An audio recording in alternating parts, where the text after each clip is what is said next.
Alright, Samurai Jack, episode 5. This one was a doozy. There's quite a bit that happened, and it was kind of split into 3 separate parts that I like to see it as. You have the intro or the beginning of the episode with the Scottsman and the army attacking Aku. You have the middle section of Jack and Ashi basically kind of traveling, escaping the island that they were on, and Jack showing Ashi what Aku has done to the world. Then you have part 3 of them kind of basically teaming up to save these children who look like Beast from X-Men. Not sure if that was intentional or not, but I really loved that. So of course, I'm sure, as I am, a lot of people are very excited about seeing the Scottsman finally. And as always, he is hilarious. He's all like old and gray and worn down and in a wheelchair. And I think the funniest part about all that is that as part of his army, his platoon or whichever section he was commanding, not sure if it was the whole army or not, but they were all like his daughters, like hundreds of his daughters.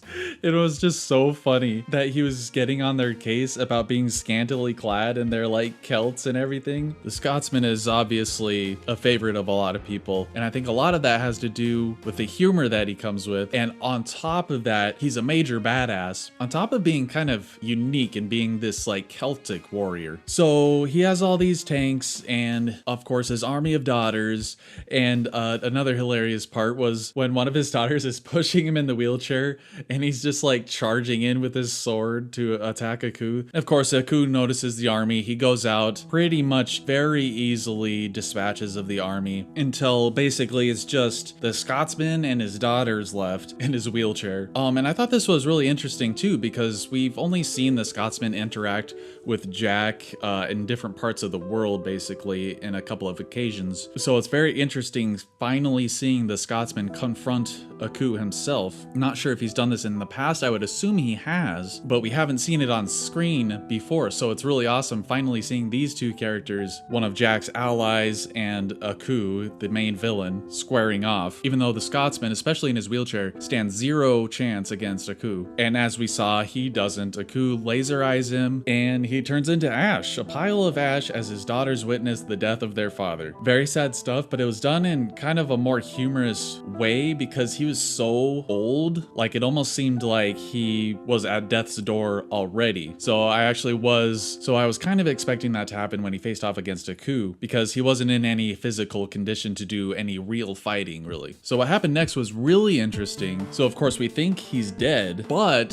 he had an enchanted sword. So I kind of put those two together in that he basically was resurrected as a Force ghost. And I'm not sure if it was due to his enchanted sword or if he himself got enchanted with Celtic magic, but I thought that was really interesting, and I think it's going to be a kind of interesting concept. The Scotsman, who's basically going to be the Obi-Wan Kenobi, it seems like, for Samurai Jack, and I'm really curious what their plan is going to be now with his daughters and the Scotsman, or Ghost Scotsman, I guess. I'm wondering what their plan is going to be. I'm really looking forward to seeing that. So the introduction, very entertaining, very funny, so really, really awesome introduction to the episode. And then we go back to Jack and Ashi. They're still on this island after escaping the giant beast from the last episode, and they're just kind of hanging out. What I thought was very interesting is that Ashi hears this splash, and of course it's Jack, and you see this facial expression on her, like she's like, oh no, he left. Like she actually might care about this person that she was supposed to kill now. So she definitely has like a good heart naturally, but due to her upbringing, like I said in previous reviews, she was raised to think he was something that needs to be erased from this world. So I think it's really interesting seeing Ashi's kind of development here, going from that angry need to kill Jack mentality to maybe this guy is okay to being worried if he leaves. I mean, you could chalk it up to she was worried that he left her stranded on the island by herself, but that was kind of my thoughts on the whole part with him leaving. And he, of course, he was just getting like this dragon thing. Reminded me of one of the Pokemon. I think it was a Gyarados or something like that, but it was pretty cool. And they fly off the island basically using the dragon. And the cinematography is great in this too, with showing her face and like the world is kind of rotating around her and she's starting to see more of the beauty of the world that she's been missing out on and that she's actually growing to care about. And I think that's the biggest theme of this episode, was of her development and seeing kind of that this world needs to be saved from Aku, not saved from Jack. And she's actually seeing the natural beauty of the wildlife, like the ladybug, this Gyarados thing. And it's really cool how Jack kind of takes her under his wing to teach her about the world and teach her and actually show her so that she can actually physically see with her own eyes what Aku has been doing to the world. So this Ashi character is definitely very interesting and getting more and more interesting as the series progresses. And I'm still wondering if one or two of her sisters are still alive. You know, Jack and Ashi both fell down that cliff and survived, so I'm wondering if one of her sisters is still alive. Quite possibly. I think that would be pretty cool. So then we get closer to the third part of the episode, which is Ashi and Jack coming across this village of beasts from X-Men, and all their children have been taken, so they decide to go to the factory as kind of, like I said in a previous review, a dynamic duo of sorts to save the children. But of course what they weren't expecting was that these children were hypnotized and made into like rabid monsters sort of, who attack Jack and Ashi. So, and I think this really shows off Ashi's mental development in bringing like the good side out of her good heart. As Jack stays to fend off the children who are attacking, she goes off and not to escape or leave him, but to try to stop whatever's happening to the children. And I think it was perfect that she actually got caught by an evil robot, who of course turned out to be just like this scientist guy in a suit. And I think it really shows off how she's changing when she got captured. He was electrocuting her. Of course, what I really loved is that while the robot guy was torturing her, you know, he keeps flapping his mouth about how children are stupid, how they're so easily manipulated, and she kind of really connects with that because she was a kid and being manipulated by the witch lady when she was being raised to be an assassin, and she's like, I've been lied to my whole life, and she just like gets this burst of anger and like pushes past the electrocution